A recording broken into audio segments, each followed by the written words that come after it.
fun I've had in a long time. This is my favorite project of the year, and this particular group has been especially fun.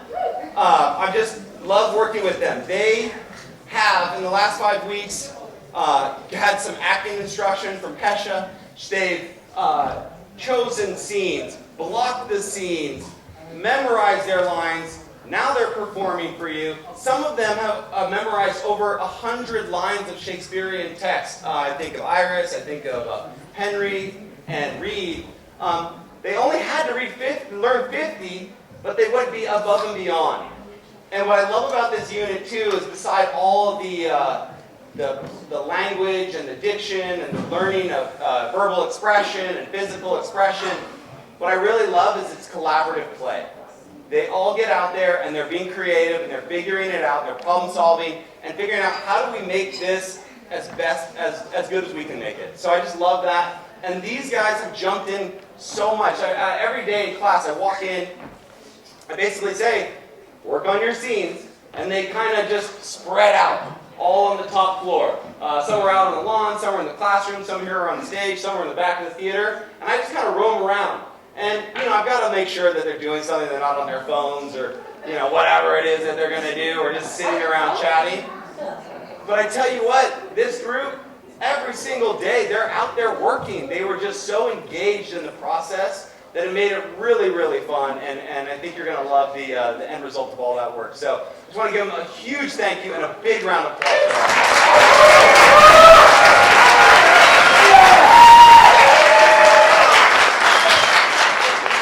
What's also cool is that this is a student production, through and through. I've got Gus, Zander, and Ethan. They're on the lights. I have no idea who's running the lights, who's working the lights. I don't even know how they work. They're back there, they're doing it. I've got people, Stella and Kiki doing the stage crew. They have the scene list. They're figuring it out. They're finding subs when they're on stage. And I'm going to help a little bit. I'll probably fumble. But that's our stage crew is Kiki and Stella. Love it.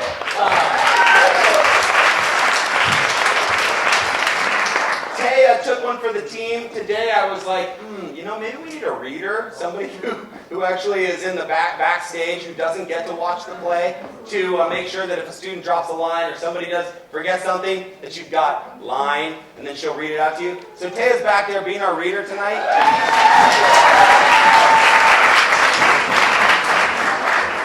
On sound effects, I've got Axel. He'll be doing all of our sound effects for the sword fights. Pretty cool. And then last and not least, you know that Dorie Hutchinson, she's somewhere up here.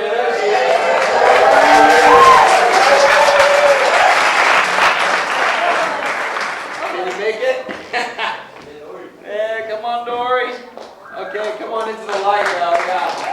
So Dorie, yes.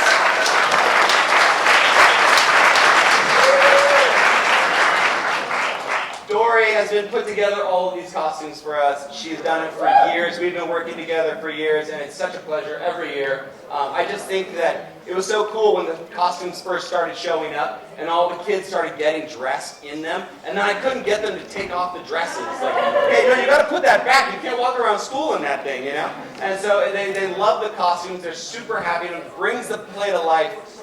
But this morning, Dorie called in sick. She's not feeling well. She's okay. She's okay. She's not contagious or anything, but she's not feeling well. Run down, and Elsie and Lily, who had already been to her house, helped her, wrangle all this gear to the school, pick it all out and make sure it worked, are now working backstage with 0 adults. There's nobody back there other than Elsie and Lily and all the kids. So, it's pretty cool to see them really put this whole thing together. No, I'm not worried at all. It's going to work out.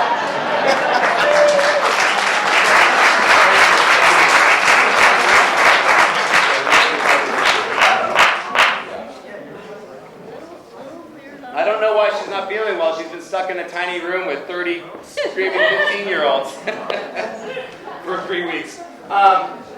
So And then I want to thank Pesha, right? She came in, she did some acting skills with them. She's also done some direction in a variety of scenes and helped students on individual basis. She's been here everywhere. She brought the dry ice today. It's just really, thank you so much, Pesha, for everything you've done.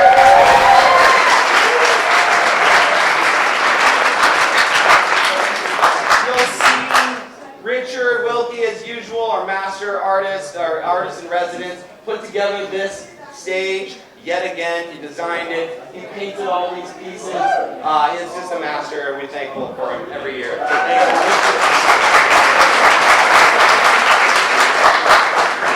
And I'm getting there. Colin and David are documenting this. They got video, they got photography going on. Harmony's taking a bunch of pictures. Darren put together our poster. I really want to thank them for all their work, being here on a school night and at school. So thank you.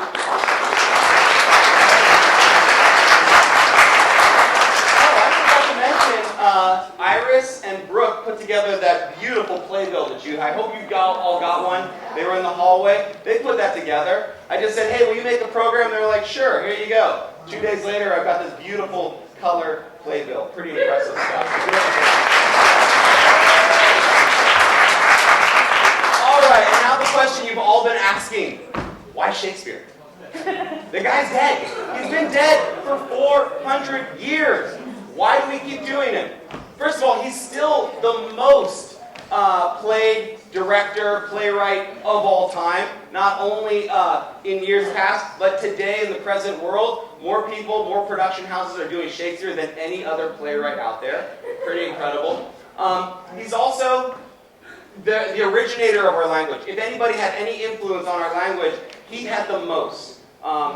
He's coined over 1,700 words and idiomatic phrases in our language. So I'm going to give you a few to remind you, and some of my students here, they know this. Will, Adam, they already know this. Too much of a good thing, to wear one's heart on one's sleeve, the wild goose chase, the devil incarnate, to eaten me out of house and home, fair play, a laughing stock, in a pickle. This is my favorite. It's Greek to me. Brave new world, break the ice. It's all right. Somewhere around here. And then the words, right? The word, the way we express ourselves on a daily basis. Admirable, auspicious, baseless, barefaced, belonging, hostile, dawn, lonely, watchdog, bedroom, eyeball, hurry, gossip, jaded, fashionable, nervy, rant, very, worthless, and zany. He made them all up.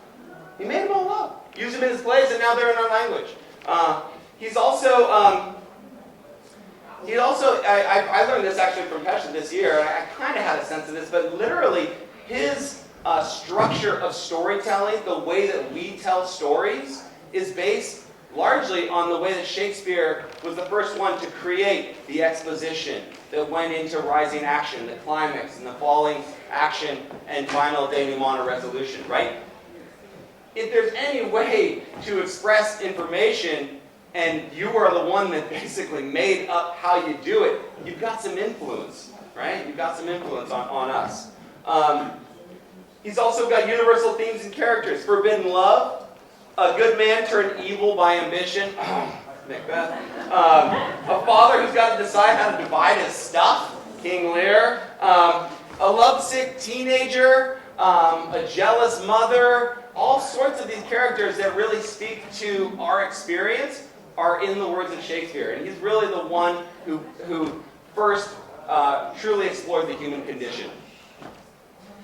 And I think it's the combination of these two things that really makes Shakespeare powerful. Not only does he speak about the human condition, but he also puts it into such words that it sticks. It continues to exist after every other expression of the same idea, that universal truth, or that feeling has eroded away by time. But his words are so well put together that we find a way to keep them. So, for example, to understand difficulty in their lives, he gives us adversity's sweet milk, philosophy. To understand the sound of love, he shows us how silver sweet sound lovers' tongues by night, like softest music to attending ears. To understand nature, he explains the earth has music for those who listen.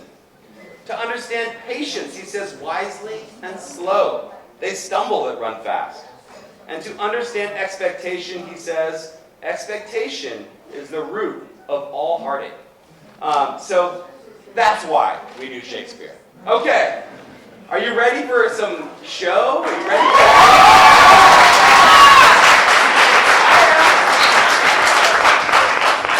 All right, our first scene is the opening scene to Romeo and Juliet. And I love this scene because it always takes, I used to read this in 8th grade. I love this scene because everybody thinks of Shakespeare, especially the kids. They all go, oh, Shakespeare's only going to the opera, sip tea and watch Shakespeare.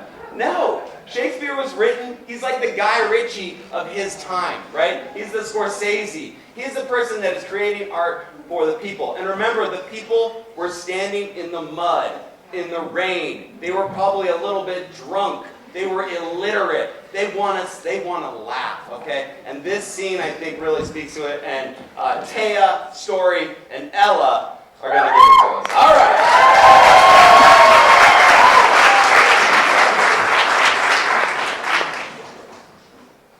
Gregory, on my word, we will not carry coals. No, for then we should be colliers. I mean, and we being collar, we'll draw. Aye, while you live, draw your neck out of collar. I should quickly be moved. But thou art not quickly moved to strike. A dog in the house of Montague moves me. To move is to stir, and to be valiant is to stand. Therefore, if thou art moved, thou runnest away. A dog in that house shall move me to stand. I will take the wall of any manor made of Montagues.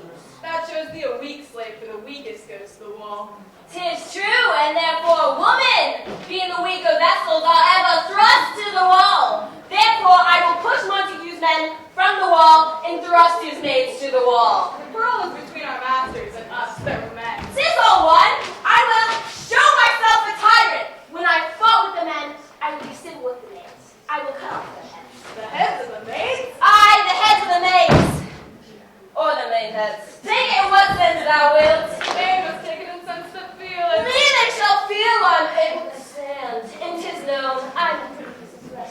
'Tis well thou art not fish. If thou hadst been poor John. Draw thy tool. Here comes up the house of Montague. My naked weapon is out, Quirl. I will back thee. Ow, turn my back and run. Fear me not. No, Mary, I fear thee. Let us take the law of our sides. Let them begin. I will frown as I pass by and let them take it as they list. Nay, as they dare, I will bite my thumb at them, which is a disgrace. Bear it. Do you bite your thumb at me, sir? I do bite my thumb, sir. Do you bite your thumb at me, sir? Is the law of our side if I say I? No, sir. I do not bite my thumb at you, sir, but I bite my thumb, sir. Do you quarrel, sir? Quarrel, sir? No, sir. But if you do, sir, I am for you. I serve as good a man as you. No better. Well, sir. Say better. Here comes one of my master's kinsmen. Yes, better, sir. You lie. Draw, beauty men. Gregory, remember that rushing blow.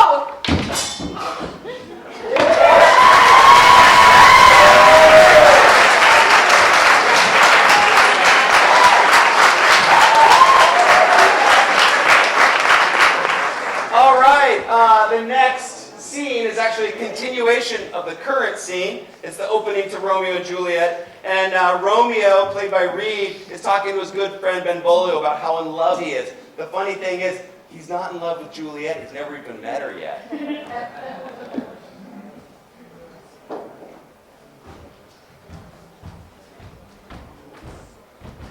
Good morrow, cousin. Is the day so young? When did it strike 9? I me, sad hours seem long. Is that my father left went hence so fast? It was. What sadness lengthens Romeo's hours? Not having that which having makes them short. In love? Out Of love? of her favor where I am in love. Alas, that love, so gentle in his view, should be so tyrannous and rough and proof. Alas, that love, whose view is muffled still, should without eyes see pathways to his will. Where shall we dine? Oh me, what fray was here? Yet tell me not, for I've heard it all. Here's much to do with hate, but more with love. Why then, oh brawling love, oh loving hate, oh anything if nothing first create, oh heavy likeness, serious vanity, this shapen chaos of well-seeming forms, feather of lead, bright smoke, cold fire, sick health, Still waking sleep, that is not what this is. This love feel I, that feel no love in this. Dost thou not laugh? No, cuz, I rather weep. Good heart, what? Thy good heart's oppression. Why, such is love's transgression. Griefs of mine own lie heavy in my breast, which thou wilt propagate have it pressed with more of thine. This love that thou hast shown, doth add more grief to too much of mine own. Love is a smoke made with the fume of sighs, being purged, a fire sparkling in lovers' eyes, being vexed, a sea nourished with loving tears. What is it else? A madness most discreet, a choking gall and a preserving sweet. Farewell, my cuz. Soft, I will go along. And if you leave me so, you do me wrong. Tut, I have lost myself. I am not here. This is not Romeo. He's some otherwhere. Tell me in sadness, who is it that you love? What shall I groan and tell thee? Grown? Why no, but sadly tell me who. A sick man in sadness makes his will. A word ill-urged to one that is so ill. In sadness, cousin, I do love a woman. I am so near when I suppose you loved. A right good marksman, and she's fair I love. A right fair mark, fair cuz, as soon as tit. Well, in that hit you miss. She'll not be hit with Cupid's arrow, she hath Dian's wit, and in strong proof of chastity well armed, from love's weak childish bow she lives uncharmed. She will not stay the siege of loving terms, nor bideth the encounter of assailing eyes, nor overlap the saint-seducing gold. Oh, she is rich in beauty, only poor, but when she dies, with beauty dies her store. Then she have sworn she'll still live chaste? She hath, and that sparing makes huge waste, for beauty, starved with her severity, cuts beauty off from all posterity. She is too fair, too wise, wisely too fair, to merit bliss by making me despair. She hath forsworn to love, and in that vow do I live dead, but live to tell it now. Be ruled by me, forget to think of her. Oh, teach me how I should forget to think. By giving liberty unto thine eyes, examine other beauties. 'Tis the way to call hers exquisite and question more. These happy masks that kiss fair ladies' brows, being black, puts us in mind they hide the fair. He that is struck and blind cannot forget the precious treasure of his eyesight lost. Show me a mistress that is passing fair. What doth her beauty serve but as a note, where I may read who passed that passing fair? Farewell, thou canst not teach me to forget. I'll pay that corrupter and I'll die in debt.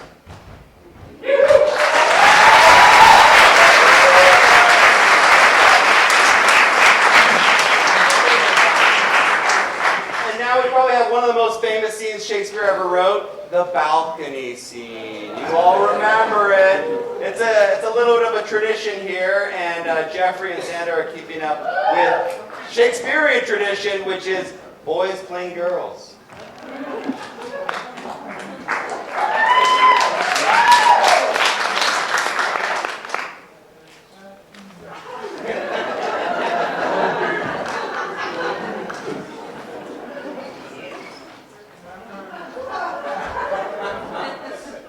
Soft, what light through yonder window breaks.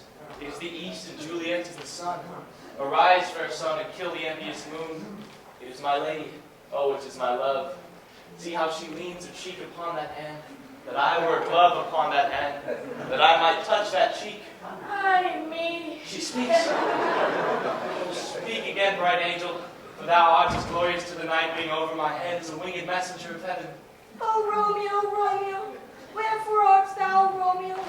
Deny thy father, refuse thy name, or if thou wilt not, be but sworn my love, and I'll no longer be a Capulet.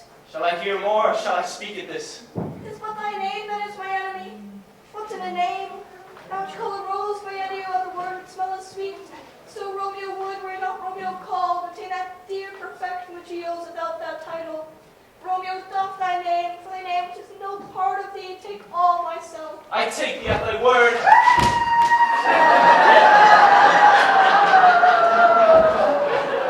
What man art thou that dost miscreant in the nights and stumblest on my counsel? By a name I know not how to tell thee who I am.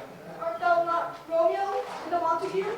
Either, fair maid, if I the deed is lacking. How camest thou hither, tell me, wherefore? Your walls are high and hard to climb. Place death, considering who thou art, if any my kinsman find thee here. With love's light wings did I overcurse these walls. The stony limits cannot hold them out. And what love can do, that dares love attempt. Therefore thy kingsmen are no stop to me.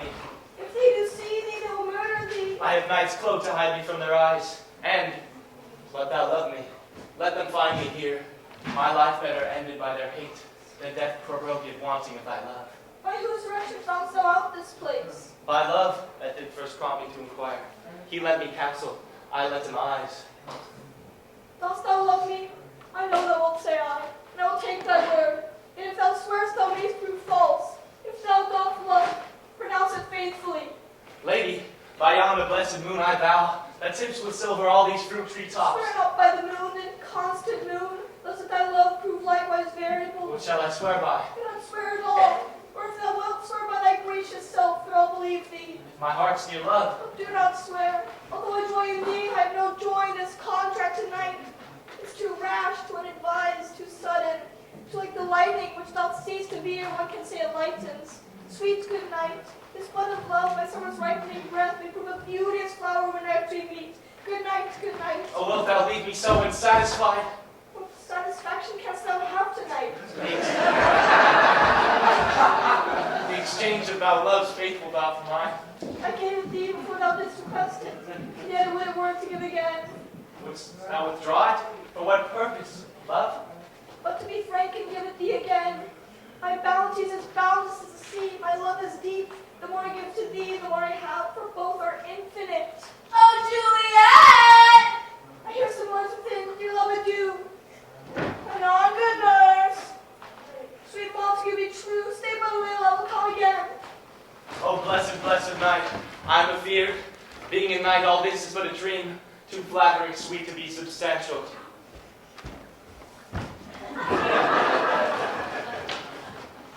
But 3 words, dear Romeo, and good night indeed. If thy bent of love be honorable, thy purpose marriage, send me word tomorrow of where and what time thou wilt perform the rite. Madame! I come anon, but if thou meanst not well, I do beseech thee. Madame! By and by I come to cease thy strife and leave me to my grief. So thrive my soul. 1,000 times good night. 1,000 times the worse to want thy light. Love goes towards love as schoolboys from their books, but love towards love from school with heavy looks.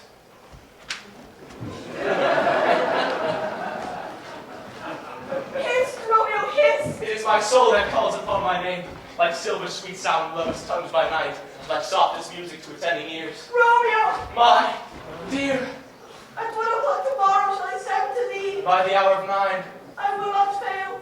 'Tis 20 years till then. Good night, good night. Parting is such sweet sorrow, that I shall say good night till it be morrow. sleep dwell upon thine eyes, peace in thy breast. Would I ever sleep in peace so sweet to rest? Hence will I to my ghostly friars close tell, his that have to tell and my dear habits are great.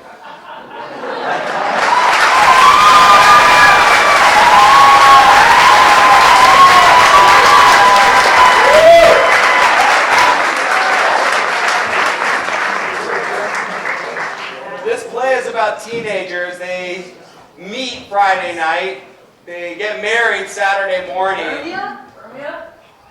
What's going on here? What's going on? We got. Have you seen Romeo? I have not seen Hermia. You guys looking for Hermia? Where's Hermia? Oh, this is Demetrius and Lysander looking for Hermia. They're from later on in the play. Here, just a couple minutes. You'll see her. She's coming. Don't worry. Don't worry.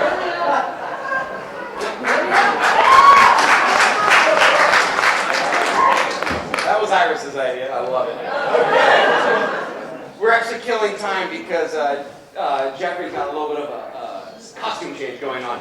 He's really lucky. He hit the Shakespearean jackpot. He gets to be Juliet, and then he gets to kill somebody, and he gets to die all in the same night. Pretty cool.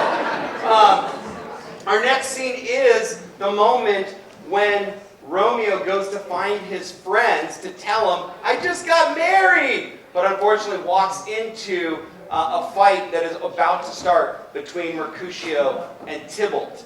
Are we ready backstage? Not yet. Okay. I come prepared. I got some Shakespearean insults I wanted to share with you because one thing that Shakespeare is also famous for are his insults. So here we go. You ready for a few? Thou art as fat as butter. Thou art a boil, a plague sore. This woman's an easy glove. My lord, she goes off and on at pleasure. Wow. It was just right here. I didn't even think it. Thine face is not worth sunburning.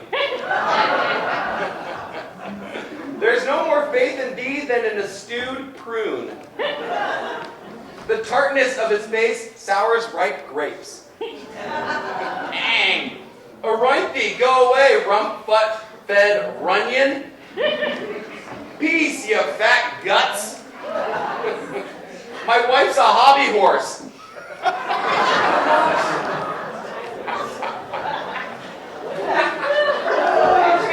Oh dear. Help me, Geoffrey, are you ready? Are you ready? All right, okay, let the play on go.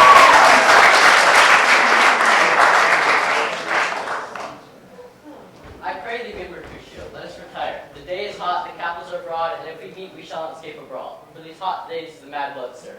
Thou art like one of those fellows that, when he enters the confines of a tavern, claps me his sword upon the table and says, God send me no need of thee, and, by the operation of the second cup, draws him on the drawer when indeed there is no need. Am I like such a fellow? Come, thou art as hot a jack in thy mood as any in Italy, and as soon moved to be moody, and as soon moody to be moved. And what, too? Nay, and there were two such, we should have none shortly, for one would kill the other. Thou wilt quarrel with a man by the hair more or a hair less in his beard than thou hast. Thou wilt quarrel with a man for cracking nuts, having no reason because thou hast hazel eyes. What eye but such an eye would spy out such a quarrel? Thy head is as full of quarrels as an egg is full of meat, yet thy head hath been beaten as addle as an egg for quarrels. And yet thou wilt tutor me from quarreling.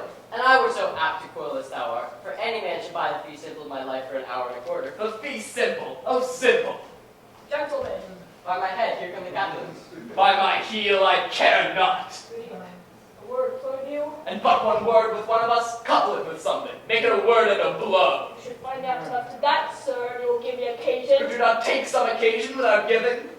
Mercutio, thou consortest with Romeo. Consort? What, does thou make us minstrels? And thou make minstrels of us, look there, nothing but discords. Here's my fiddlestick, here's that shall make you dance. Zones, consort! To talk here in public haunt men. I withdrawn to some private place or reason cold your grievances, or else depart. Here all eyes gaze upon us. Men's eyes were made to look, and let them gaze. I will not budge for no man's pleasure. Ah, Peace be with you, sir. Here comes my man. but I'll be hanged, sir, if you wear your livery. Marry, go before the field, he'll be your follower. Your worship in that sense may call him mad. Romeo, the love I bear thee can afford no better term than this. Thou art a villain. Tybalt, the reason I have to love thee doth much excuse the appertaining rate. To such a greeting, villain am I not. I see thou knowest me not, therefore farewell. Boy, thou shalt not excuse the injuries thou hast done me. Therefore turn and draw. I do protest and never injure thee, but love thee better than thou canst devise. To thou shalt know the reason of my love, and so good captain, which name I tender as dearly as mine own, be satisfied. Oh, come, dishonorable, vile submission! Allah, Stoccato carries it away. Tybalt, you rat-catcher, will you walk? What wouldst thou have with me? Good king of cats, nothing but one of your 9 lives that I mean to make bold withal. Will you pluck your sword out of his pitcher by the ears? Make haste, lest mine be about your ears ere it be out. I implore you. Gentle Mercutio, put thy rapier up. Come, sir, your passant. Draw this Romeo, seize on the weapon. Gentlemen, for shame forbear this outrage. The prince expressively hath forbid this bathing in Verona streets. Hold, Tybalt. Good Mercutio. Ah! I am hurt. A plague on both houses. I am sped. Is gone, hath nothing. What, art thou hurt? I a scratch. Marry, 'tis enough. Courage, man, the hurt cannot be much. Aye, 'tis not so deep as a well, nor so wide as a church door, but 'tis enough. 'Twill serve. Ask for me tomorrow, and you shall find me a grave man. I am peppered. I born for this world of plague on both your houses. Why the devil came you between us? I was hurt under your arm. I thought all for the best. Help me to some house bend bully where I shall faint. A plague on both your houses. They made worms me to be. I have it, and soundly too. Your houses. This gentleman, the prince's near ally, my very friend, hath got this mortal hurt in my behalf. My reputation stained with Tybalt's slander. That an hour hath been my cousin. O sweet Juliet, thy beauty hath made me effeminate, and my temper softened valor's steel. O Romeo, Romeo, brave Mercutio is dead. His gallant spirit hath aspired the clouds, which too untimely did scorn the earth. This day's black fate on more days doth depend. This but begins, the while others must end. Here comes the furious Tybalt back again. alive in triumph, in Mercutio's flame, away to heaven, respective lenity. If fiery-eyed fury be my conduct now. Now, Tybalt, take the villain back again, that late thou gavest me for Mercutio's soul, is but a little way above our heads, staying for thine to keep him company. Either thou, or I, or both must go with him. Thou wretched boy didst consort him here! Thou with him hence! This shall determine that. Ah!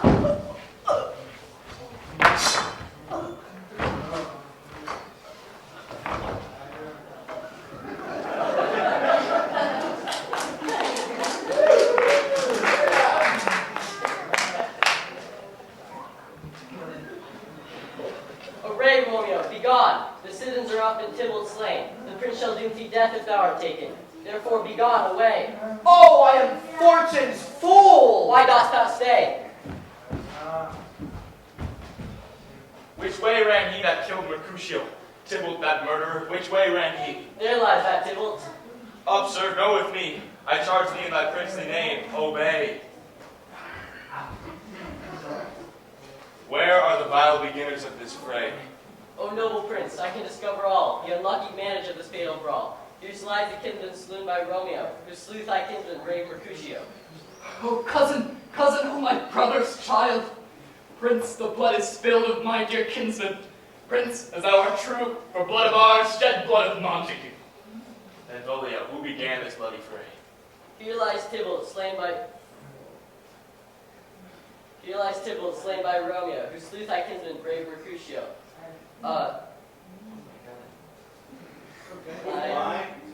Romeo that spoken fair. Romeo that spoken fair, bid him bethink how nice the quarrel was, and urge with all your high displeasure. All this said with gentle breath, calm look, knees humbly bowed, could not take truce with you in the ruly spleen of Tybalt, who deaf to peace, tilt with piercing steel brave Mercutio's breast. But all is hot, all by and by comes back to Romeo, who had but newly entertained revenge, and to it they go like lightning, for ere I could draw them apart by Tybalt slain. Line. And as he fell, Romeo did fly. This is the truth, or let Benvolio die. He is a kinsman to the Montague. Affection makes him false. He speaks not true. Some 20 of them fought in this black strife, and all those 20 could but kill one life. I beg for justice, which thou, prince, must give. Romeo slew Tybalt. Romeo must not live. Romeo slew him. He slew Mercutio, who now the price of his dear blood doth owe. Not Romeo, prince. It was Mercutio, his friend. This concludes the law. The life should end with Tybalt. And for that offense, immediately we do exile him hence. And taken an interest in your heart's proceeding, my blood for your rude brawls doth lie a-bleeding. I will immerse you so strong a fine, that you will all repent the loss of mine. I will be deaf to pleading and excuses, nor tears nor prayers shall purchase out abuses. Therefore use none, let Romeo hence him hast, else when he is found, that hour is his last. Bear hence his body, and attend our will, mercy but murders, pardoning those that kill.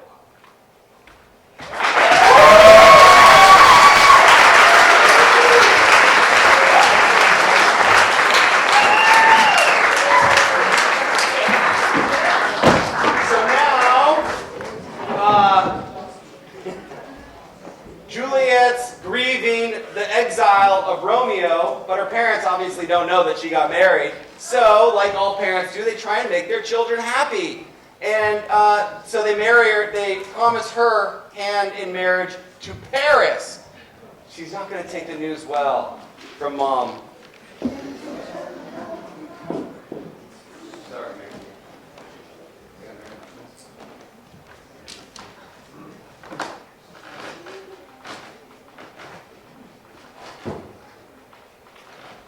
Oh, daughter, are you up? Who is it that calls? It is my lady mother. Is she not down so late, or up so early? What unaccustomed cause procures her hither? Why, how now, Juliet? Madame, I am not well. Evermore weeping for your cousin's death? What, wilt thou wash him from his grave with tears? And if thou couldst not make him live. Therefore have done. Some grief shows much of love, but much of grief shows still some want of wit. Let me weep instead of feeling lost. So shall you feel the loss, but not the friend which you weep for. Feeling so lost, I cannot choose but ever weep the friend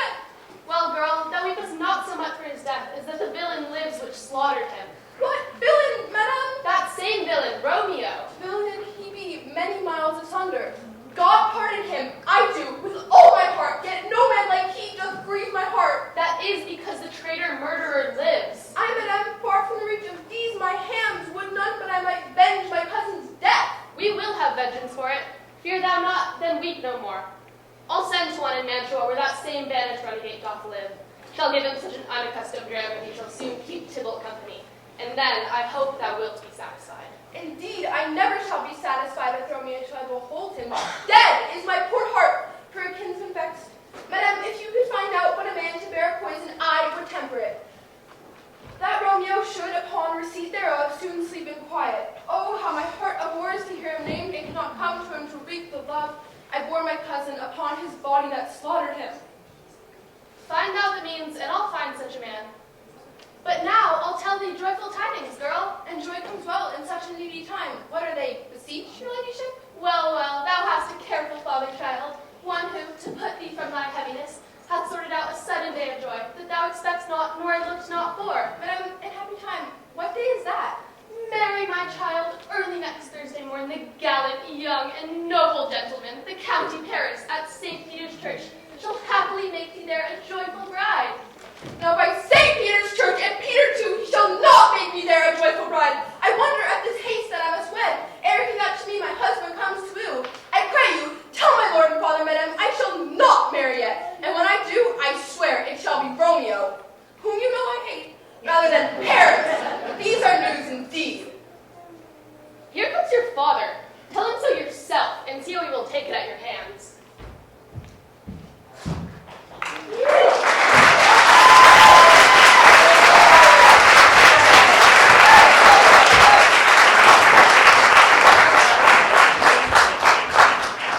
Okay, and now we have.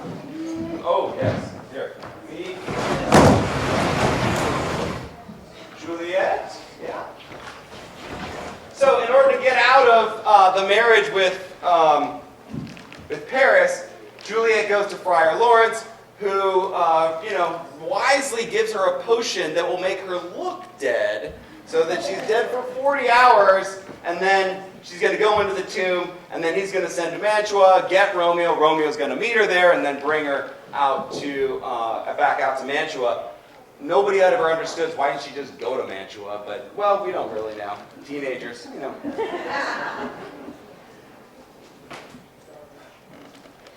Farewell. God knows when we shall meet again.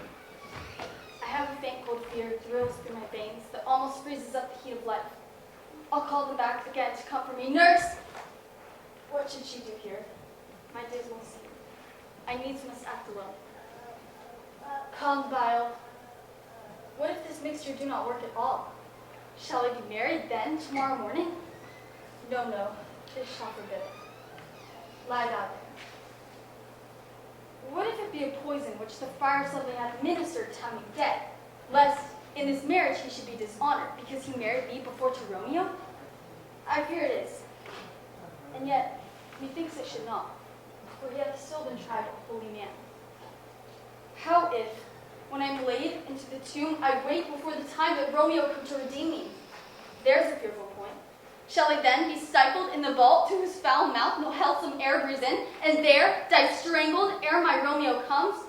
Or, if I live, is it not very like the horrible conceit of death and night together with the terror of the place, as in a vault, an ancient receptacle, where for this many hundred years the bones of all my buried ancestors are packed, where bloody Tybalt, yet but green in earth life festering in his shroud, where, as they say, at some hours in the night, spirits resort. Alack, alack, is it not like that I, so early waking, what, with loathsome smells and shrieks like mandrakes torn out of the earth, the living mortals hearing them run mad?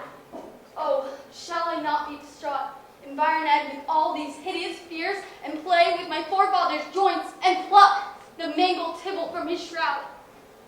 And, in this rage, with some great kinsman's bone, as with a club, dash out my desperate brains. Oh, look! Methinks I see my cousin's ghost, seeking out Romeo that did spit his body upon a rapier's point. Stay, Tybalt, stay! Romeo, Romeo, Romeo. Here's a drink. I drink to thee.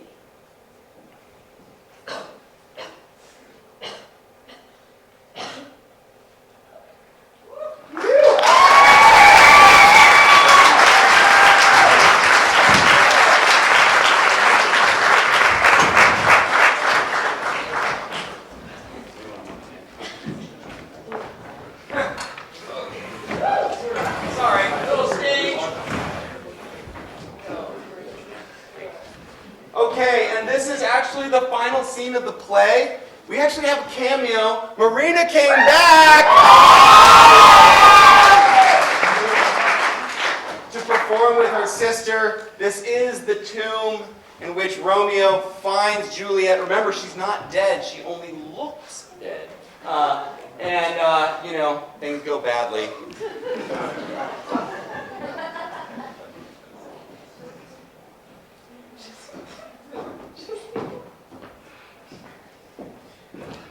How oft when men are at the point of death have they been married, which their keepers call a lightning before death. Oh, how may I call this a lightning? Oh, my love, my wife, death that hath sucked the honey of thy breath, hath had no power yet upon thy beauty. Thou art not conquered beauty's ensign, that is crimson in thy lips and in thy cheeks, and death's pale flag is not advanced there. Ah, dear Juliet, why art thou yet so fair? Shall I believe that unsubstantial death is amorous, and that the lean, abhorred monster keeps thee here in dark to be his paramour? For fear of that, I still will stay with thee, and never from this palace of dim night depart again. Here will I remain with worms that are thy chambermaids. Oh, here will I set up my everlasting rest, and shake the yoke of inauspicious stars from this world-wearied flesh. Eyes, look your last. Arms, take your last embrace. And lips, oh, you, the doors of breath, seal with a righteous kiss, a dateless bargain to engrossing death. Come, bitter conduct, come, unsavory guide. Thou desperate pilot, thou at once run on the dashing rocks, thy seasick wearied bark. Here's to my love.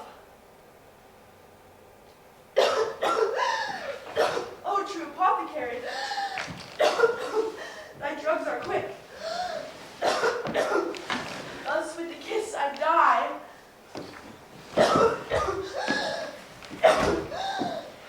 What's here? A cup closed in my true love's hand? Poison, I see, hath been his timeless end. Oh, churl, drunk all and left no friendly drop to help me after. I will kiss thy lips. Haply some poison yet doth hang on them to make me die with a restorative. Thy lips are warm. Yea, noise! Then I'll be brief. O happy dagger, this is thy sheath. There rust, and let me die!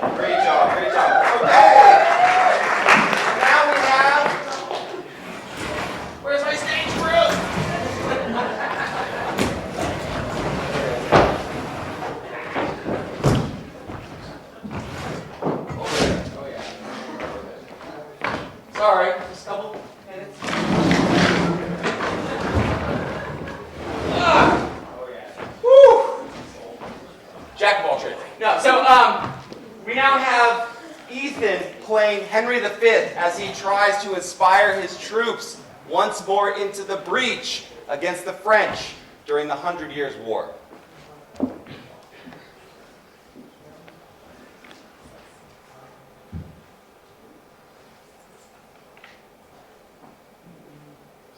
Lights.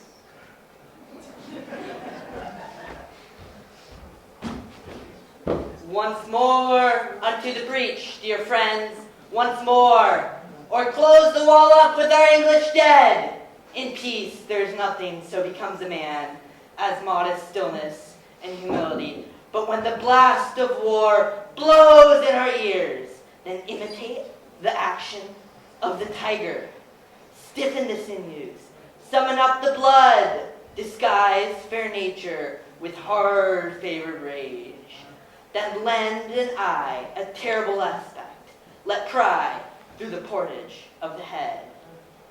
Like a brass cannon, let the brow overwhelm it, as fearfully as doth a Gallic rock.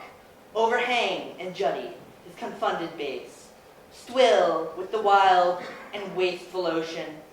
Now set the teeth and stretch the nostril wide.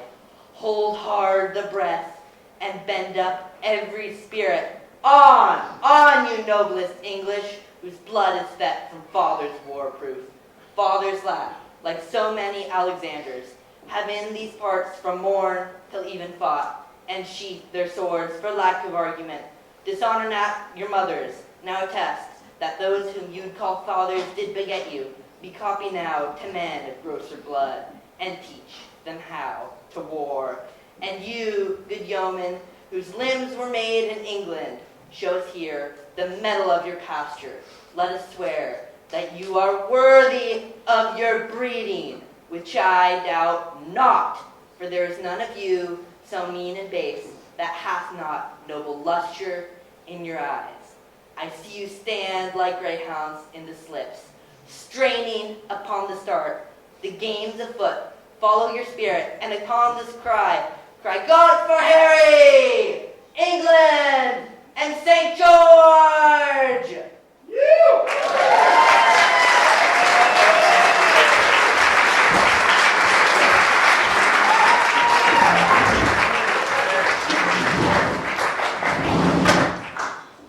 All right, who's ready to go to war? Okay. Yeah. Nicely job, Ethan. Nicely done, Ethan. Okay, and now we turn to the Scottish play, otherwise known as Macbeth, which we can say right now because we're putting it on. It's not bad luck. We start with Gus playing Macbeth in the moment where he's deciding whether or not to kill the king Duncan in his own. He's in Macbeth's castle as a guest.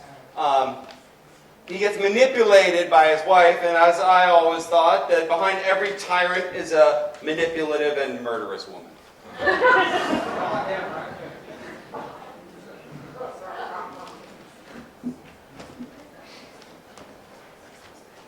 think we're done when 'tis done.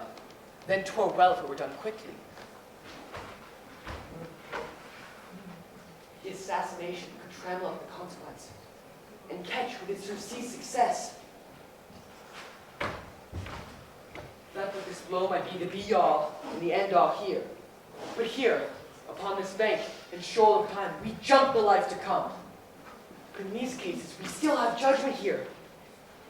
That we would teach bloody instruction, which, being taught, return to plague the inventor. This even-handed justice commends the ingredients of our poison chalice to our own lips. He's here in double trust. First, as I'm his kinsman and his subject, strong both against the deed. Then as his host, who should, against his murderer, shut the door, not bear the knife myself. Besides, this Duncan hath borne his faculty so meek, hath been so clear in his great office, that his virtues would plead like angels, trumpet-tongued against the deep damnation of his taking off. And heaven, and pity, like a newborn babe striding the blast, upon heaven's cherubim horsed, from the sightless corridors of the air. That tears shall drown the wind. I have no spur to prick the sides of my intent, only vaulting ambition, which o'erleaps itself and falls on t'other. How now? Good news. He is almost supped. Why have you left the chamber? Hath he asked for me? Know you not he has? We will proceed no further in this business. He hath honored me of late. I have brought golden opinions from all sorts of people, which would be worn now in their newest gloss, not cast aside so soon. Was the Pope drunk when you dressed yourself? Hath it slept since, and waits it now to look so pale and green at what it did so freely? From this time such I account thy love. Art thou feared to be the same in thine own act and valor as thou art in desire? Wouldst thou have that which thou esteemest the ornament of life, and live a coward Am I on a steam, letting I dare not, wait upon I would, like the poor old cat of the adage? Prithee, peace. I dare do all that may become a man. Who dares do more is none. When you durst do it, then you are a man, and to be more than what you were, you would be so much more than a man. Nor time, nor place did then adhere, yet you would make both. They have made themselves at their fitness now. Doesn't make you. I have given suck, and know how tender 'tis to love the babe that milks me. I would, while it was smiling in my face, have plucked my nipple from its bones and gums, and dashed the brains out had I so sworn, as you have done to this. We should fail. We fail? But screw your courage to the sticking place, and will not fail. When Duncan's asleep, whereto the rather his day's hard journey shall soundly invite him, his two chamberlains will I with wine in the cell so commence that memory the warden of the grange shall be a fume, and the receipt of reason a limblick only. When his finished sleep their judge naturalizes in a death. What, cannot you and I perform upon the unguarded Duncan? What, not put upon his spongy offices who shall bear the guilt of our great quell? Bring forth men chosen only, for thy undaunted meadow should compose nothing but males. Will it not be received when we have marked with blood those sleeping through of his own chamber, and use their very daggers that they have done it? Who dares receive other, as we shall make our grief and clamor roar upon his death? I am settled and bent up, each corporal age against this terrible feat. Away, and mark the time with fair show. False face must hide what false heart doth know.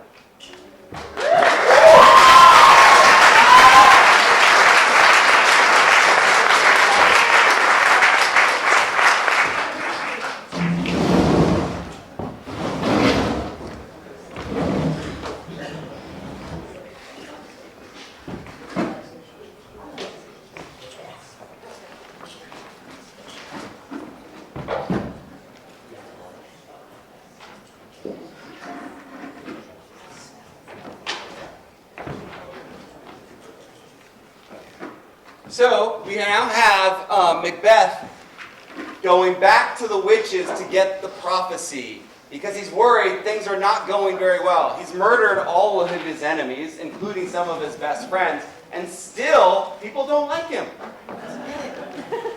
So he goes to the witches and they give him prophecy.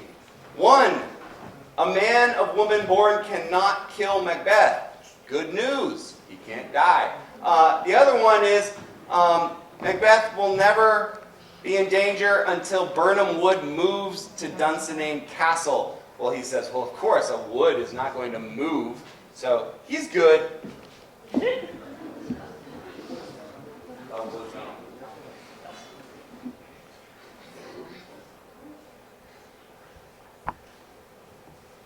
Thrice the brinded cat hath mewed. Thrice and once the hedge pig whined. Heartbeat cries, 'tis time, 'tis time.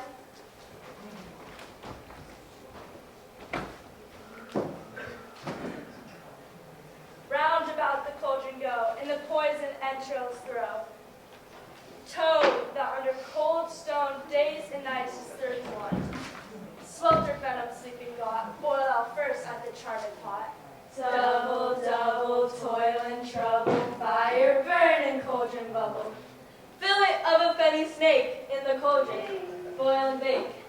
Eye of newt and toe of frog, wool of bat and tongue of dog. Adder's fork and blindworm sting, lizard's leg and owlet's wing.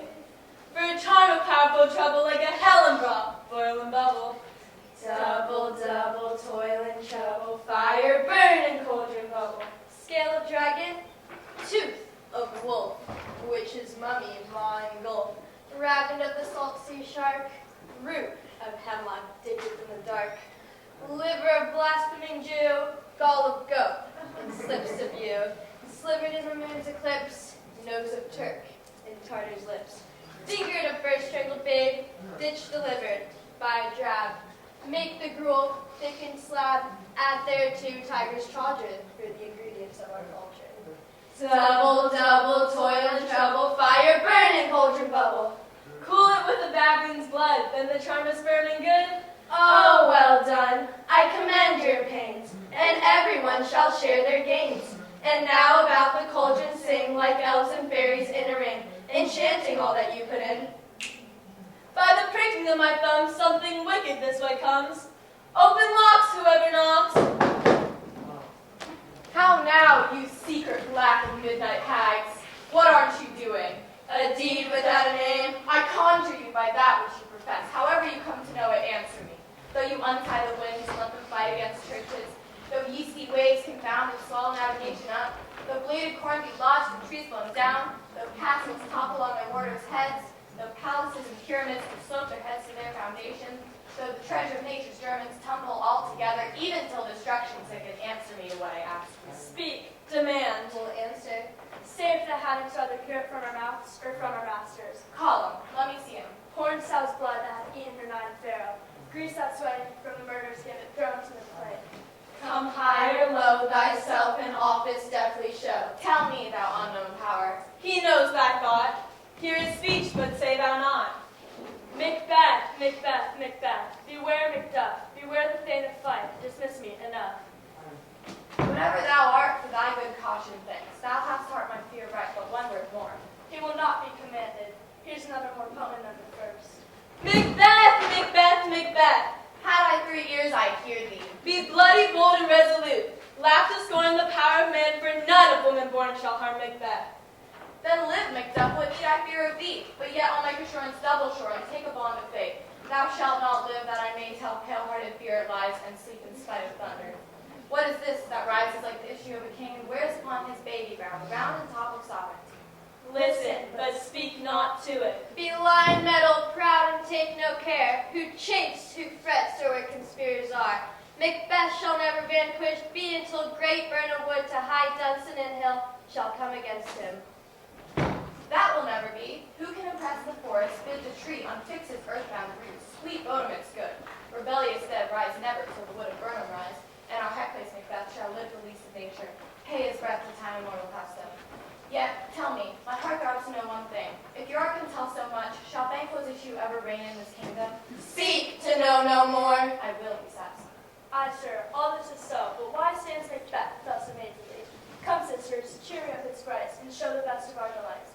I'll charm the air to give a sound while you perform your antic round, that this great king may kindly say our duties were his welcome pay.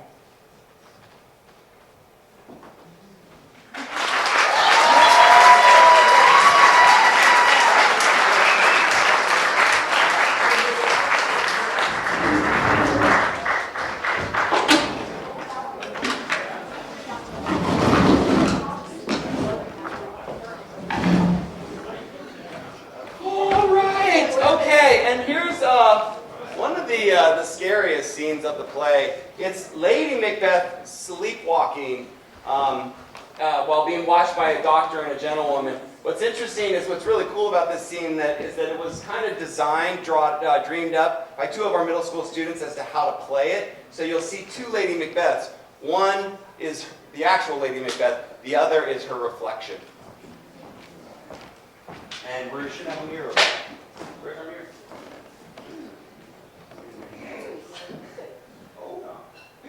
Sorry, stay true.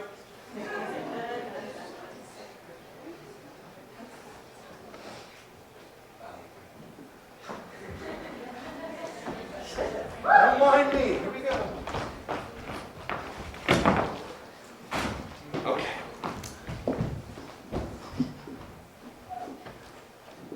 Wait, what? Okay, what? I have 2 nights' watch with you, but can perceive no truth in your reports. When was it she last walked? Since His Majesty went into the field, I have seen her rise from her bed, throw her nightgown upon her, unlock her closet, take forth paper, fold it, write upon it, read it, afterwards seal it, and again return to bed. Yet all this while in a most fast sleep. A great perturbation in nature, to receive at once the benefit of sleep and do the effects of watching. In this slumbery agitation, besides her walking and other actual performances, what, at any time, have you heard her say? That, sir, which I will not report after her. You may to me, and 'tis most you should. Neither to you nor anyone, having no witness to confirm my speech. Lo, you, here she comes. This is her very guise, and upon my life fast asleep. Observe her, stand close. You see, her eyes are open. Aye, but their senses shut. What is it she does now? Look how she rubs her hands. Yet here's a spot. Out, damn spot, out, I say. 1, 2, 'Tis time to do. Hell is murky. Fie, my lord, fie, a soldier and a fear. What need we fear who knows it, when none can call our power to account? Yet who would have thought the old man to have had so much blood in him? The Thane of Fife had a wife. Where is she now? What? Will these hands never be clean? No more of that, my lord. No more of that. You mar all with this starting.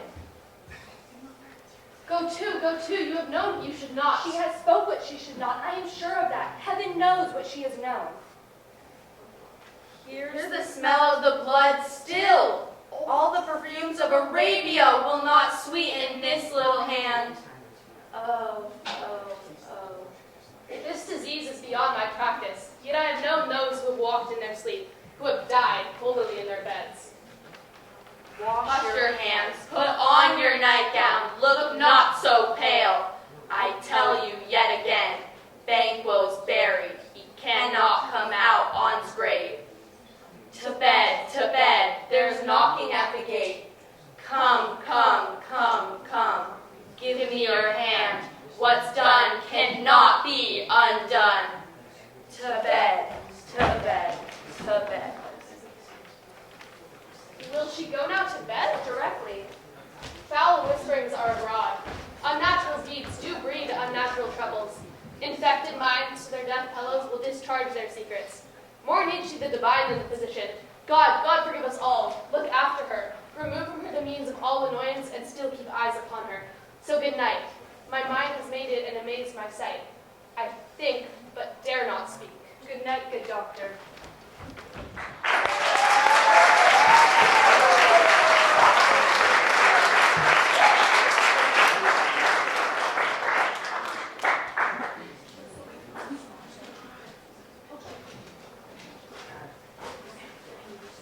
All right, now we have the grand finale of Macbeth. And it's a series, it's about 3 scenes actually smashed into one scene. Who's in this one?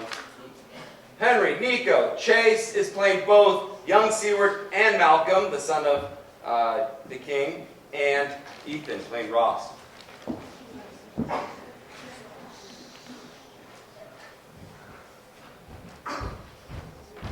Hang out our banners on the outward wall, the cry is still they come.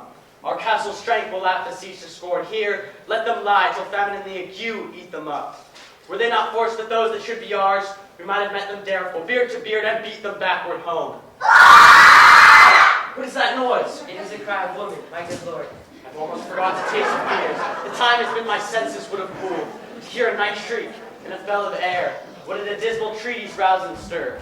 As life were int, I have supped, full with bores, direness, familiar to my slaughterous thoughts, cannot once start me. Wherefore was that cry? The queen, my lord, is dead. She should have died hereafter.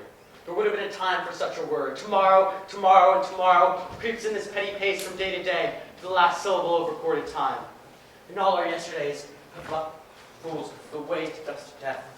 Out, brief candle.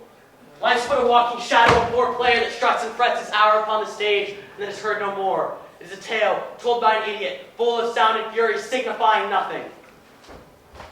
How comest to use thy tongue, thy story quickly?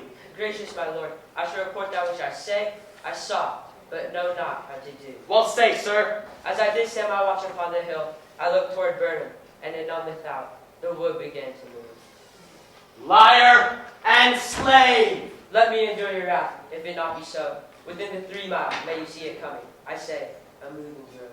If thou speakest false, upon the next tree shalt thou hang alive, till famine cling thee. If thou speak sooth, I care not if thou dost for me as much. I pull in resolution and begin to doubt the equivocation of the Finn, that lies like truth. Bear not till Burnham wood do come to Dunsinane. And now wood comes towards Dunsinane. Arm, and out! If this which she avouches does appear, there will be nor flying hence nor tarrying here. I begin to be aweary of the sun, and wish the estate of the world were now undone. Hang The alarm bell, blow wind, come rack. At least we'll die with harness on our back.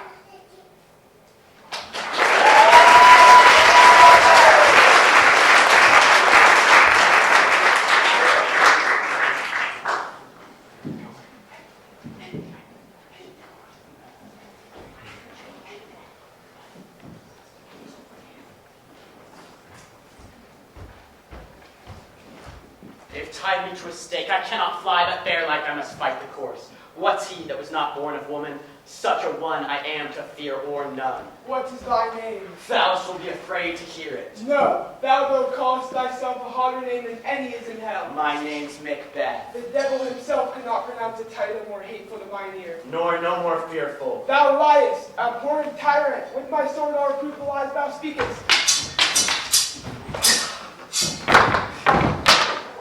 Thou wast born of woman, but swords I smile at, weapons laugh to scorn, brandished by man that was of a woman born.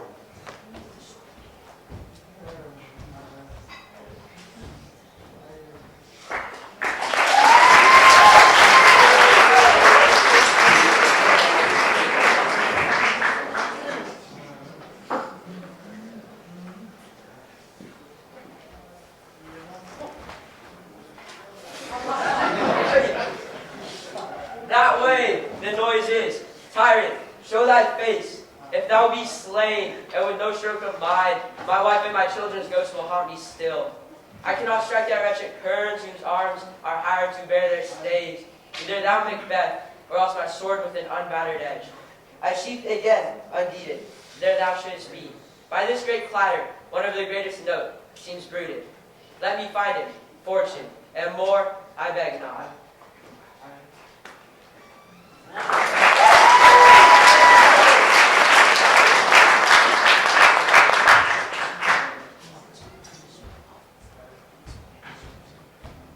Why should I play the Roman fool and die on my own sword, whilst I cease live the gashes do better upon them? Turn, hellhound, turn!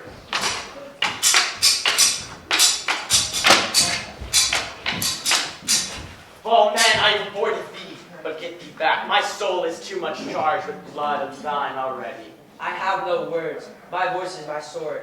Thou bloodier villain, that turns can give thee out!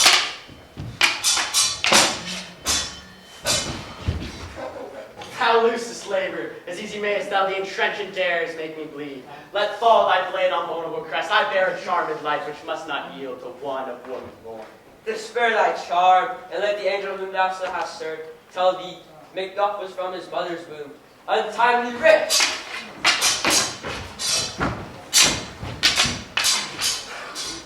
Cursed be thy tongue that tells me so, for it hath cowed my better part of man. And be these juggling fiends no more believed, that palter with us in a double sense. They keep the word of promise to our ear, and break it to our hope. I will not fight with thee. Then yield thee, coward, then live to be the show and the gaze of time. We'll have thee, as our rare monsters are, painted upon a pole and underwit. Here may you see the tyrant. I will not yield to kiss the ground before young Malcolm's feet, and be baited with the rabble's curse. Though burn wood you come to Dunsinane, and yet though opposed, being of no woman born, yet I will try my last. Lay on, Macduff, and damn be him that first cries, hold enough!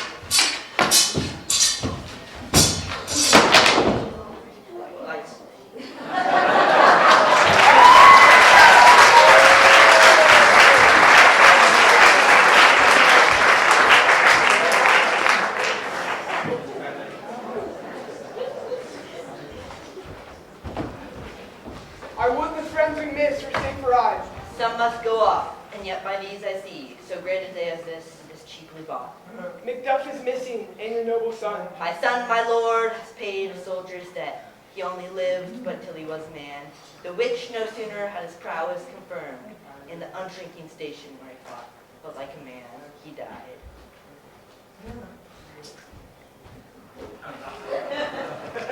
Hail, King, for so thou art. Behold where stands usurper's cursed head. The time is free. I see thee, compassed with thy kingdom's pearl, who speak my salutations in their mind, whose voices I desire aloud with mine. Hail, King of Scotland! Hail, King of Scotland!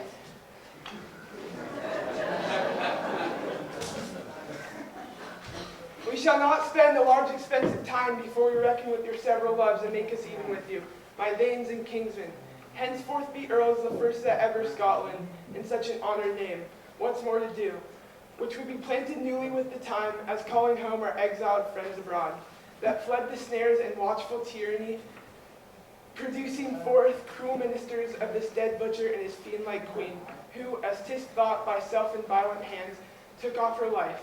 This and what needful else, that calls upon us by the grace of grace, we should perform and measure time and place, and thanks to all whom we invite to see us crowned at Scone.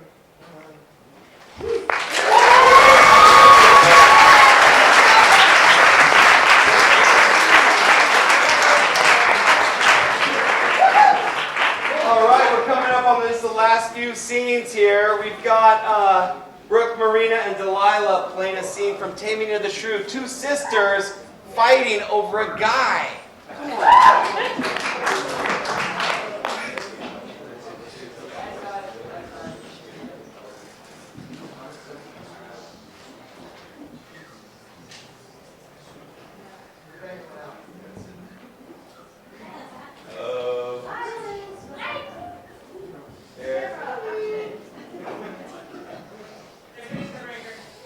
Oh no.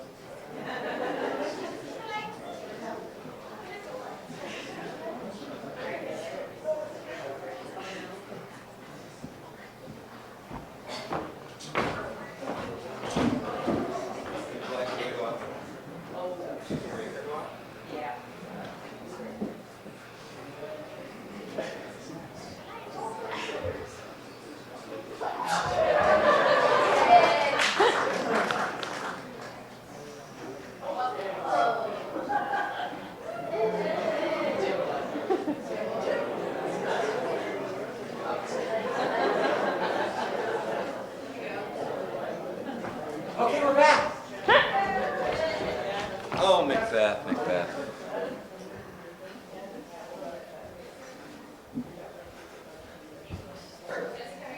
Yes. Axel.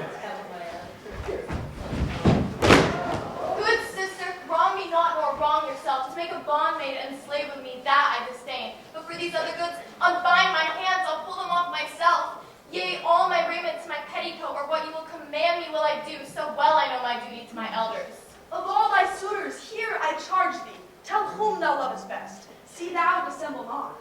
Believe me, sister, of all the men alive, I never yet beheld that special face, which I could fancy more than any other. Minion, thou liest! Is it not Hortensio? If you affect him, sister, here, I swear I'll plead for you myself, but you shall have him. Oh, then belike, you fancy riches more. You will have Romeo to keep you fair. Is it for him you do envy me so? Nay, then you jest, and now I will perceive you have jested with me all this while. I prithee, sister Kate, untie my hands. If that be jest, then all the rest was so. Why, how now, dame?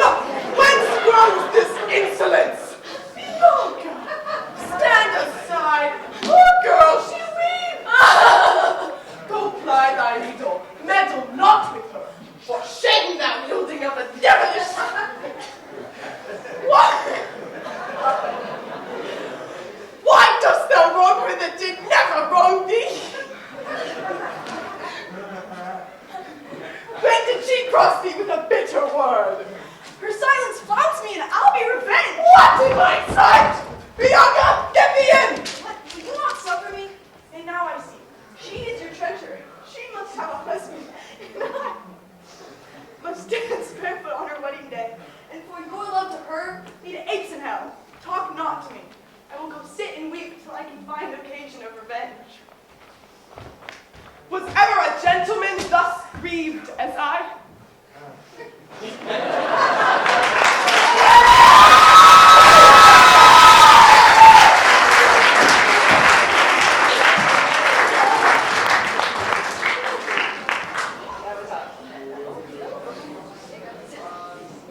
And now we just have a few scenes left. We have 3 scenes from Shakespeare's last play, his shortest play, A Midsummer Night's Dream. Some think it's his best play, definitely one of his funniest plays. This is a challenging little storyline. Titania and Oberon, two fairy king and queens, are mad at each other. So Oberon takes revenge on her by putting a love potion in her eyes so that when she wakes up, she'll fall in love with the first thing she sees. And the first thing she sees happens to be a donkey.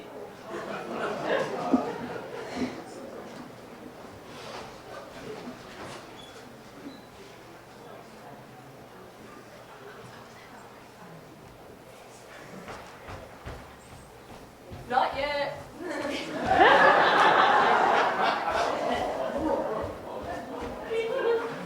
I will say our first rehearsal, dress rehearsal, was this morning. So there's some rough edges. Perfect.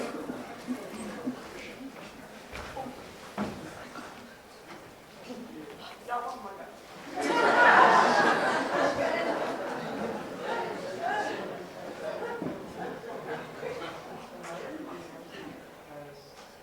The finch, the sparrow, and the lark, a plain song cuckoo gray, whose note full many a man doth mark, and dares not answer, nay, oh. What angel wakes me from my flowery bed? I pray thee, gentle mortal, to sing again. Mine ear is much enamored of thy note, so is mine eye enthralled to thy shape, and thy fair virtues force perforce doth move me, on the first view to say, to swear, I love thee. Methinks, mistress, you should have little reason for that, and yet, to say the truth, reason and love keep little company together nowadays. The more the pity that some honest neighbors will not make them friends. Nay, I can gleek upon occasion. Thou art as wise as thou art beautiful. Not so neither, but if I had wit enough to get out of this wood, I'd have enough to serve my Out of this turn. wood do not desire to go. Thou shalt remain here whether thou wilt or no. I am the spirit of no common rate. This summer still doth tend upon my estate, and I do love thee. Therefore go with me. I'll give these fairies to attend on thee, and they shall fetch thee jewels from the deep and sing while thou on pressed flowers dost sleep. And I will purge thy mortal grossness, so that thou shalt like an airy spirit go. Peas blossom, cobweb, moat, and mustard seed. Ready? And I. Where shall we go? Be kind and courteous to this gentleman.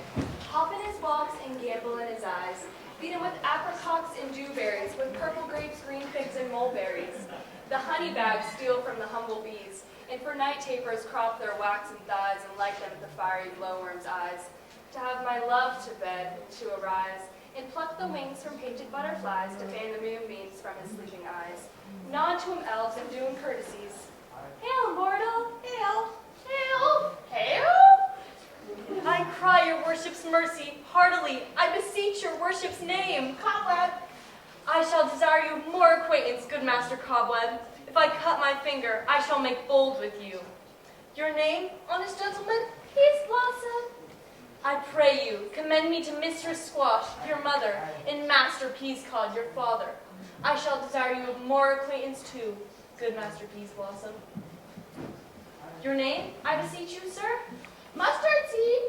Good Master Mustard Seed, I know your patience well. That same cowardly, giant-like ox thief hath devoured many a gentleman of your house.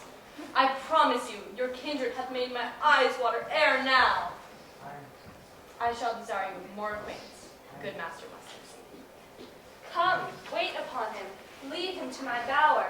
The moon, methinks, looks with a watery eye, and when she weeps, weeps every little flower, lamenting some aforesaid chastity. Tie up my lover's tongue, and bring him silently.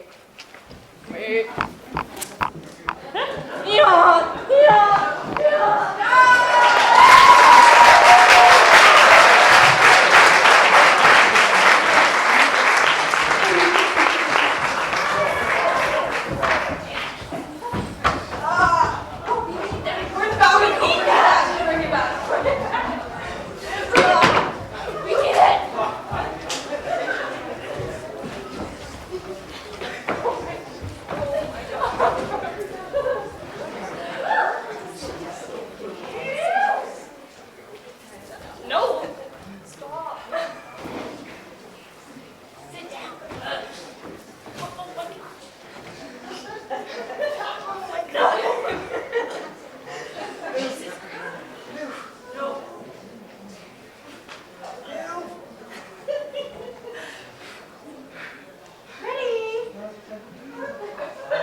upon this flowery bed, while I thy amiable cheeks do coy, and stick musk roses in thy sleek smooth head, and kiss thy fair large ears, my gentle joy.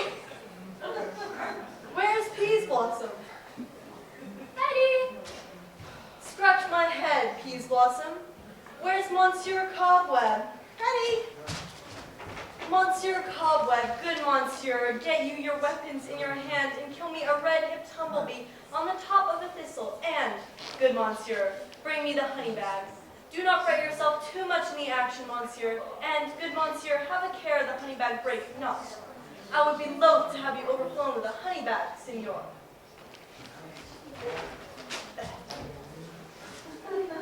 Where's Monsieur Mustard Seed? Ready? Give me your neath, Monsieur Mustard Seed. Pray you, leave your courtesy, good Monsieur. What's your will? Nothing but to help Cavalry Cobweb to scratch. I must to the barber's, for methinks I am marbles hairy about the face. I am such a tender ass. If my hair do but tickle me, I must scratch. What, wilt thou hear some music, my sweet love? I have a reasonable good ear in music. Let's have the tongs and bones, or say, sweet love, What thou desirest to eat. truly a peck of provender. I can munch your good dry oats. Methinks I have a great desire to a bottle of hay. Good hay, sweet hay, hath no fellow. I am a venturous fairy that shall seek the squirrel's hoard and fetch thee new nuts. I'd rather have a handful or two of dried peas, but I pray you, let none of your people stir me. I have exposition of sleep come upon me. Sleep thou, and I will wind thee in my arms. Fairies be gone, and be always away. So doth the woodbine the sweet honeysuckle gently entwist. The female ivy so enrings the barky fingers of the elm. Oh, how I love thee, how I dote on thee.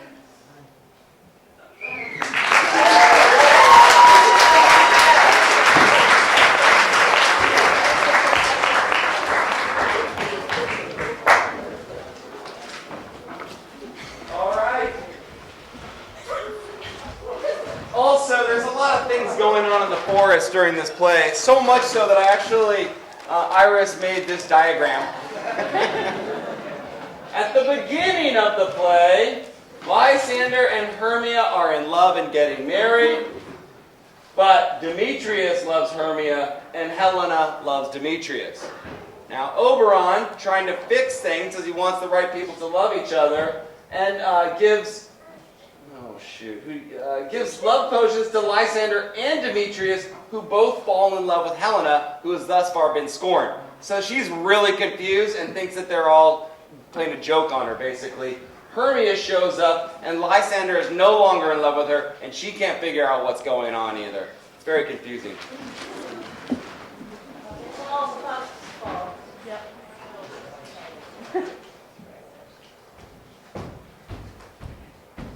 There is no following her in this fierce vein. Here, therefore, for a while I'll remain. So sorrow's heaviness doth heavier grow. For debt, if bankrupt sleep, doth sorrow owe.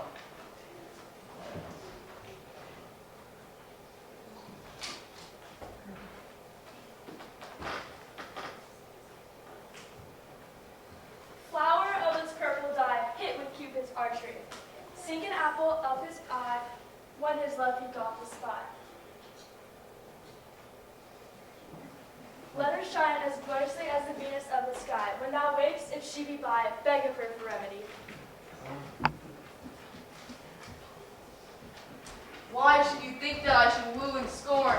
Scorn and derision never come in tears. Look, when I vow, I weep, and vows so born. In their nativity all truth appears. How can these things in me seem scorn to you, bearing the badge of faith to prove them true? These vows are Hermia's. Will you give her or weigh oath with oath and you will nothing weigh? These vows to her and me put in two scales will even weigh, and both as light as tails. I had no judgment when to her I swore. Nor none in my mind. Now you give her war? Demetrius loves her, and he loves not you. Oh, Helen, goddess, nymph, perfect divine, to what, my love, shall I compare thine eye? Crystal is muddy, a ripened show, Thy lips, those kissing cherries, tempting grow. Let me kiss. This princess of pure white, the seal of bliss. Oh, spite. Oh, hell. I see you all are bent, but is set against me for your merriment? Can you not hate me as I know you do? We must join in souls to mock me too. You both are rivals in love, Hermia, and now both rivals to mock Helena? You are unkind, Demetrius, be not so, for you love Hermia. This you know I know, and here, with all goodwill, with all my heart, in Hermia's love, I yield you up my part, and yours of Helena to me bequeath, whom I do love and will till my death. Never did mockers waste more idle breath. Lysander, keep thy Hermia, I will none. If e'er I loved her, all that love is gone. My heart to her but as a guest why sojourn, and now to Helena, is it home return, there to remain. Helena, it is not so. Disparage not the faith thou dost not know, lest to thy peril thou abide dear. Look where thy love comes, yonder is thy dear. Thou art not by mine eye, Lysander found. Mine ear, I think it brought me to thy sound, but why unkindly didst thou leave me so? Why should he stay, whom love doth press to go? What love could press Lysander from my side? Lysander's love that would not let him bide? Fair Helena, who more engilds the night than all yon fiery O's and eyes of light. Why seekest thou me? Could not this make thee know? The hate I bear thee made me leave thee so. You speak not as you think. It cannot be. Lo, she is one of this confederacy. Now I perceive you have conjoined all three. Have you conspired these sisters' vows, these hours we have spent? Hours all forgot, all school days, friendship, childhood innocence, and we read our ancient love asunder, in joining these men and scorning your poor friend. It is not friendly, 'tis not maidenly. I am amazed at your passionate words. I scorn you not. It seems that you scorn me. Have you not set Lysander as in scorn? Follow me and praise my eyes and face, and made your other love Demetrius, who even but now did spurn me with his foot, to call me goddess, nymph, divine and rare, so hung upon with love, so fortunate, yet miserable most to love unloved. This you should pity rather than despise. I understand not what you mean by this. I do persever, counterfeit, sad looks, make mouths upon me when I turn my back, wink each other, hold a sweet jest up. If you pity, grace your manners would not make me such an argument. Stay, gentle Helena, hear my excuse, my love, my life, my soul. Fair Helena, Sweet, do not scorn her so. If she cannot entreat, I can compel. thou canst compel no more than she entreat. Thy threats have no more strength than her weak prayers. Helena, I love thee by my life, I do. I swear by that which I will lose for thee, to prove him false that says I love thee not. I say I love thee more than he can do. If thou say so, withdraw and prove it too. Quick, come. Lysander, we're too tense on this. Away, you antelope! Why are you grown so rude? What change is this, sweet love? Thy love out, tawny tartar out. Out, loathed medicine, hated potion, hence. Do you not jest? Yes, soothe, and so do you. Demetrius, I will keep my word with thee. I would I had your bond, for I perceive a weak bond holds you. I'll not trust your word. What? Should I hurt her, strike her, kill her dead? Although I hate her, I'll not harm her so. What can you do me greater harm than hate? Hate me? Wherefore? Oh me! What news, my love? Am not I Hermia? Are not you Lysander? Since night you loved me, yet since night you left me. Why then you left me? Oh, the gods forbid! In earnest shall I say? I, by my life, and never did desire to see thee more. Therefore, be out of hope, of question, of doubt. 'Tis certain, nothing truer. 'Tis no jest that I do hate thee, and love Helena. Oh me. You juggler! You canker blossom! You thief of love! What? Have you come by night and stolen my love's heart from him? Fine, I faith. Have you no modesty, no maiden shame? Fie, you counterfeit, you puppet, you! Puppet? Why so? That way goes the game. Now I perceive that she hath made compare between our statures. She hath urged her height,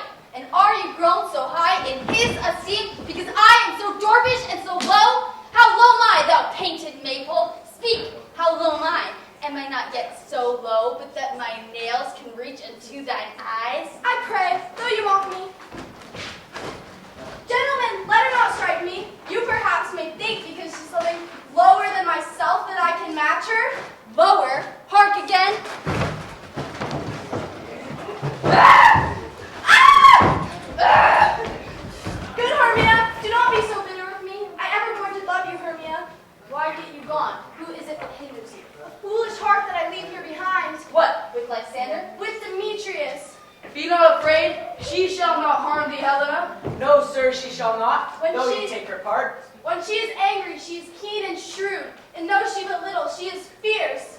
Little again? Nothing but low and little? Why will you suffer her to flout me thus? Let me come to her. Get you gone, you dwarf, you minimus of hindering not grass maid. You feed, you acorn. You are too officious in her behalf that scorns your services. Let her alone. Speak not of Helena, take not her part. For if thou dost intend never so little show of love to her, thou shalt abide it. Now she holds me not. Now follow if thou darest, to try whose right, of thine or mine, is most in Helena. Follow, nay, I'll go with thee, cheek by jowl. You, mistress, all this toil is long of you. Nay, go not back. I will not trust you, I, nor longer stay in your accursed company. Her hands and mine are quicker for a fray. My legs are longer, though to run away. I am amazed and know not what to say.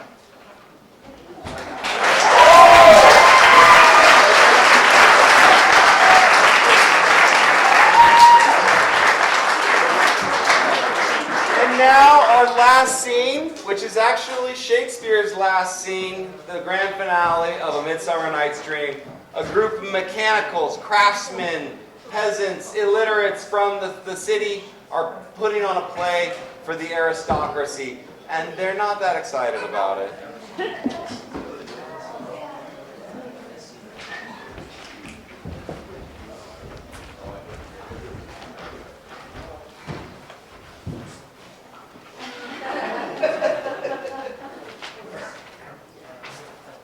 Gentles, perchance you wonder at this show, but wonder on till truth makes all things plain. This man is Pyramus, if you would know. This beauteous Lady Thisbe is certain. This man with lime and rough cast doth present wall, that vile wall, which did these lovers sunder. And through wall's chink, poor souls, they are content to whisper at which let no man wonder. This man, with lantern, dog, and bush of thorn, presenteth moonshine.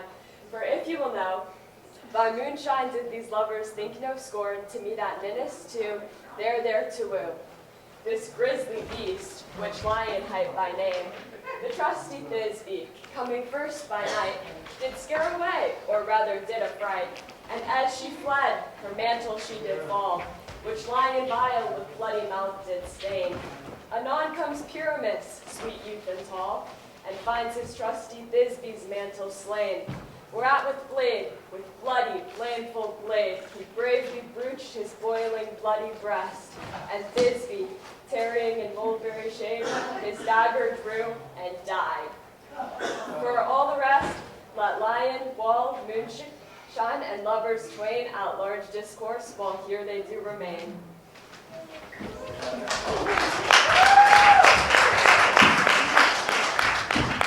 In this same interlude and doth befall that I once now fine in present a wall. In such a wall I would have you think that had in it a cranny hole or chink, through which the lovers, Pyramus and Thisbe, did whisper often, very secretly.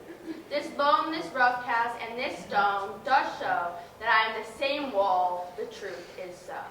And this the cranny is, right and sinister, through which the fearful lovers are to whisper. Oh, grim-looked night, oh, night with hue so black, oh, night, whichever art, when day is not, oh, night, alack, alack, alack, I fear my Thisbe's promise is forgot, and thou, wall, oh, sweet and lovely wall, that standest between her father's ground and mine, thou, wall, oh, sweet and lovely wall, show me thy chink to blink through with mine eye. Thanks, courteous wall, Jove shield thee well for this. But what see I?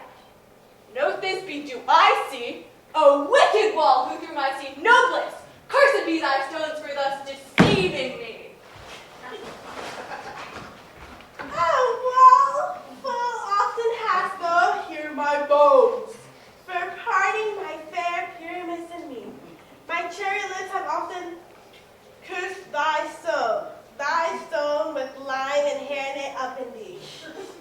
I see a voice. Now lie to spy, and I can hear my Thisbe's face. Thisbe!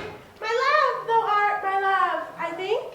Think what thou wilt. I am thy lover's grace, and like Limelander, am I still trusty? And I, like Helen to the fates to me kill. Not shopeless to Procreus was so true. As shopeless to progress, I to you. Oh, kiss me through the hole of this vile wall. I kiss the wall's hole, not your lips at all. Wilt thou at Ninny's tomb meet me straightway? Tide life, tide death, I come without delay. Thus I, wall, my part discharge, and being go, doth wall thus go.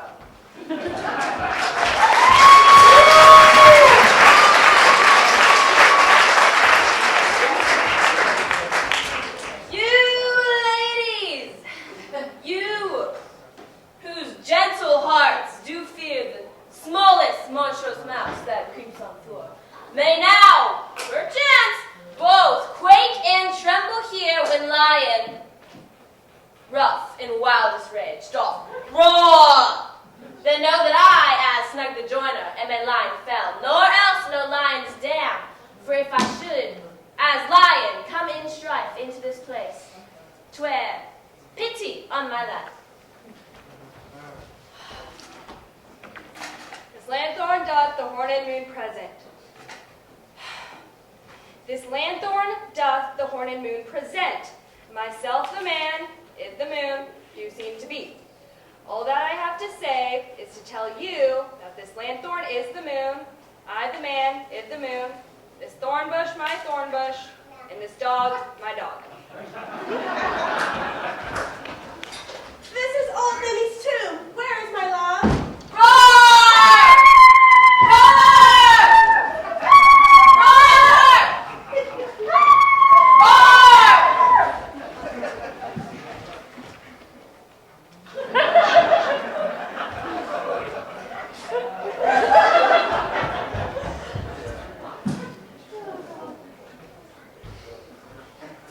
Sweet moon, I thank thee for thy sunny beams. I thank thee, moon, for shining now so bright, for by thy gracious golden glittering gleams I trust to take of truest Thisbe's sight. But stay, oh spite, but mark, poor knight, what dreadful dole is here? Eyes do you see? How can it be? Oh dainty duck, oh dear, thy mantle good, what stained with blood? Approach ye furies fell, oh fates, come, come, cut thread and throb. Oh wherefore nature did thou lion's frame, since vile lion hath here deflowered, my dear. Devoured, my dear,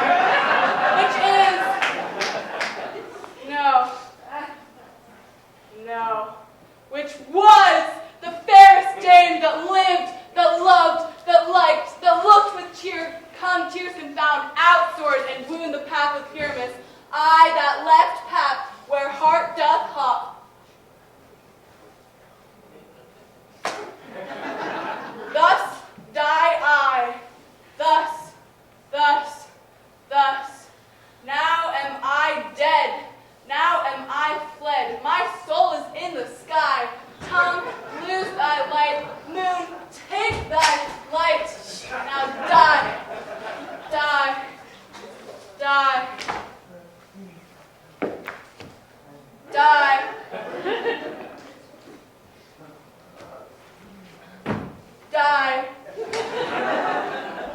Asleep, my love? What? Dead, my dove? Oh, Pyramus, arise! Speak! Quite dumb. Dead? A tomb must cover thy sweet eyes. These lily lips, this cherry nose, this yellow cowslip cheeks are gone. Lovers make moan, his eyes were green as leeks. Oh, sisters three, come to me. With hands as pale as milk, lay them in gore, since you have shore. With shears his thread of silk.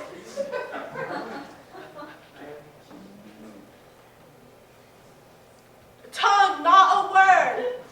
Come, trusty sword. Come, flame my breast and broon. And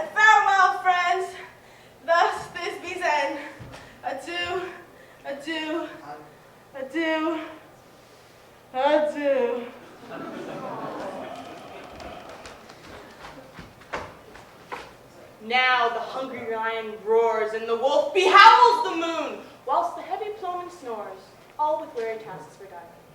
Now the wasted brands do glow, whilst the screech owl, screeching loud, puts the wretch that lies in woe in remembrance of a shroud.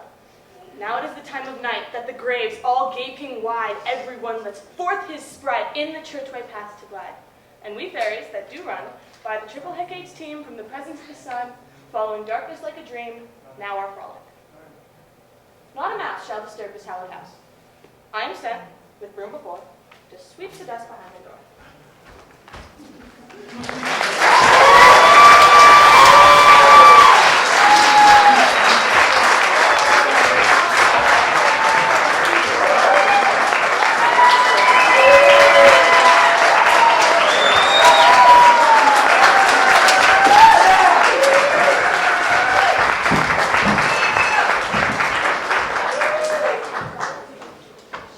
If we shadows have offended, think but this, and all is mended, that you have but slumbered here while these visions did appear. And this weak and idle theme no more yielding but a dream. Gentles, do not reprehend. If you pardon, we will mend. And as I am an honest puck, if we have unearned luck, now to scape the serpent's tongue, we will make amends ere long, else the puck a liar call. So, good night unto you all. Give me your hands, if we be friends, and Robin shall restore amends.